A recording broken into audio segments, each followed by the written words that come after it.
অতীতের যে কোনো সময়ের চেয়ে জামাত ইসলাম বর্তমানে সবচেয়ে বেশি ম্যাচিউরড এবং স্মার্ট। 5 আগস্টের পরবর্তী সময়ে আমরা দেখতে পাচ্ছি জামাতের বেশ কিছু সিদ্ধান্ত অত্যন্ত সময়োপযোগী এবং জনবান্ধব। ঠিক একই সময়ে বিএনপি যখন ক্রমান্বয়ে জনবিচ্ছিন্ন হয়ে যাচ্ছে, জনগণের পালস ধরতে ব্যর্থ হচ্ছে এবং তাদের কথা ও কার্যকরণের ভিতরে জনগণের আশা আকাঙ্ক্ষার প্রতিফলন ঘটাতে যখন ব্যর্থ হচ্ছে, তখন কিন্তু আমরা একের পর এক দেখছি জামাত ইসলাম এবং তার নেতাকর্মীরা প্রচণ্ড সময়োপযোগী, স্মার্ট এবং ম্যাচুরড সব সিদ্ধান্ত নিয়ে জনগণকে কাছে টানার বিরাট একটা সুযোগ তারা পেয়েছে। এই অন্তর্বর্তীকালীন সরকার গঠনের পরে সংস্কার কমিশনের সাথে প্রত্যেকটি দলের 2 দফা বৈঠক কিন্তু হয়ে গেছে। জামাত ইসলামও প্রথম দফা বৈঠক করেছিল বেশ কিছুদিন আগে। সেই বৈঠকে সংস্কার কমিশনের মোট 166টি সংস্কারের ভিতরে প্রস্তাবনার ভিতরে জামাত ইসলাম ওই সময়ে 77টির সাথে একমত পোষণ করেছিল এবং বাকিগুলোর সাথে ভিন্ন মত পোষণ করেছিল। কিন্তু গতকাল সংস্কার কমিশনের সাথে তাদের দ্বিতীয় দফার বৈঠকে সেখানে তাদের সেই মত পার্থক্য কিন্তু অনেকটাই কমে এসেছে। 166টা প্রস্তাবনার ভিতরে বর্তমান নির্বাচন কমিশন এবং জামাত ইসলাম 120টির মতো প্রস্তাবনার সাথে কিন্তু ঐক্যমত পোষণ করেছে। এর ভিতরে সবচেয়ে গুরুত্বপূর্ণ, সবচেয়ে স্মার্ট এবং সবচেয়ে ম্যাচিউরড 2টি সিদ্ধান্ত জামাত ইসলাম দিয়েছে, প্রস্তাবনা দিয়েছে। যে প্রস্তাবনা দুটিতে সংস্কার কমিশনের সদস্যরা এবং অন্তর্বর্তীকালীন সরকারের যারা স্টেক হোল্ডার আছে, যারা নীতি নির্ধারণী আছে, তারা হতবাক হয়ে গেছে, আশ্চর্য হয়ে গেছে, হতভম্ব হয়ে গেছে যে এত চমৎকার প্রস্তাবনা। আমি আপনাদেরকে আরেকটি তথ্য জানিয়ে রাখি, সেটি হচ্ছে এই তত্ত্বাবধায়ক সরকার ব্যবস্থা যেটি শেখ হাসিনা তার ৫৫ সংশোধনীর মাধ্যমে একেবারে গোলা টিপে হত্যা করলেন, সেই প্রস্তাবনাটা কিন্তু দিয়েছিল জামাত ইসলাম এবং স্পেশালি অধ্যাপক গোলাম আজম। সংস্কার কমিশনের সাথে জামাত ইসলামের দ্বিতীয় দফা বৈঠকের সাথে তারা যে চমৎকার 2টি প্রস্তাবনা দিয়েছে, তার ভিতরে একটি হচ্ছে তত্ত্বাবধায়ক সরকারের ঠিক আরেকটি বিকল্প।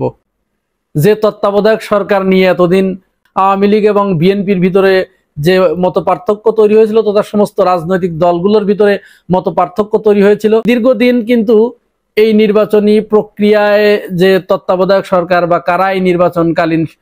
কারা এই অন্তর্বর্তীকালীন সময়ে নির্বাচনটা পরিচালনা করবে, এই বিষয়টা কিন্তু খুঁজে পাওয়া যাচ্ছিল না।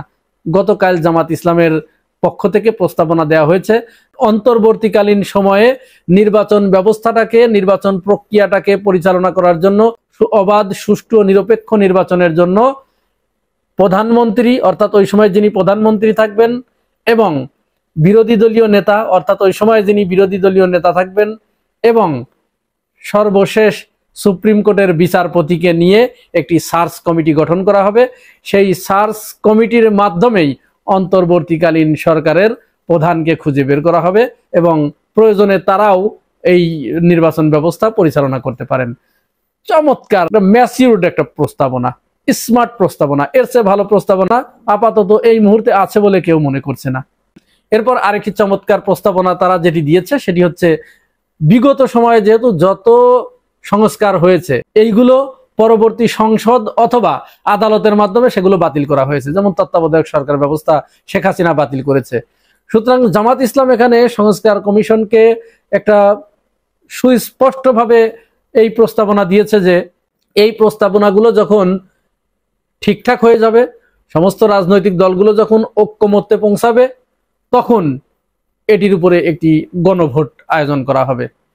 এই গণভোটের মাধ্যমে অর্থাৎ তখন বাংলাদেশের সমস্ত জনগণ ভোটের মাধ্যমে সেটি পাশ করবে এবং সেটি আইন হয়ে যাবে এবং পরবর্তীতে কেউ এটিকে বাতিল করতে হলে তাকে ঠিক অনুরূপ একটি গণভোটের আয়োজন করতে হবে।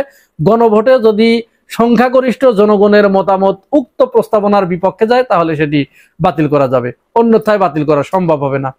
যেহেতু ইতিপূর্বে এরকম অসংখ্য সংস্কার এবং অসংখ্য প্রস্তাবনা আদালত বা সংসদের মাধ্যমে বাতিল করা হয়েছে, এর পরবর্তীতে যাতে এই সুযোগ কেউ না পায়, সুতরাং এটি গণভোটের মাধ্যমে তারপরে জুলাই প্রোক্লেমেশন দিতে হবে, জুলাই ঘোষণাপত্র দিতে হবে। সাংবাদিকরা জামাত নেতাদের কাছে প্রশ্ন করেছিলেন যে এই যে গণভোটের আয়োজন, এই গণভোটের আয়োজনটা কখন হবে। এখানেও তারা স্মার্ট একটা সমাধান দিয়েছেন। সমাধানটা কি? বলেছেন যে জাতীয় নির্বাচন এবং ওই গণভোট একই সময়ে, একেবারে সেম সেম প্যারালাল সময়ে হতে পারে। চমৎকার কথা কিন্তু। এবং তারা আরো একটি প্রস্তাব দিয়েছে যে জাতীয় সংসদ এবং স্থানীয় নির্বাচন এই দুটি যেন এই সরকারের, এই অন্তর্বর্তীকালীন সরকারের আমলেই এরাই যেন করে দিয়ে যেতে পারে, এই প্রস্তাবটিও কিন্তু তারা দিয়েছে। এই যে জামাত ইসলাম কিন্তু এই অন্তর্বর্তীকালীন সরকারকে ফাংশন করানোর জন্য, স্মুথলি ফাংশন করানোর জন্য বিভিন্ন ধরনের প্রস্তাব, সাহায্য, সহযোগিতা বিভিন্ন কিছুই দিয়ে যাচ্ছে। কিন্তু অপরদিকে আমরা হতাশ হচ্ছি বিএনপির কাছ থেকে। বিএনপি কিন্তু এই অন্তর্বর্তীকালীন সরকারকে সেই অর্থে না দিচ্ছে কোনো ভালো প্রস্তাব, না করছে সহযোগিতা, বরং আমরা বিএনপি নেতাদের কাছ থেকে বিভিন্ন সময়ে বিভিন্ন হুমকি ধামকি, এমনকি অচল করে দেওয়ার মতো বিভিন্ন ধরনের বক্তব্য শুনতে পাচ্ছি। এগুলো আসলে আমাদের কাম্য নয়।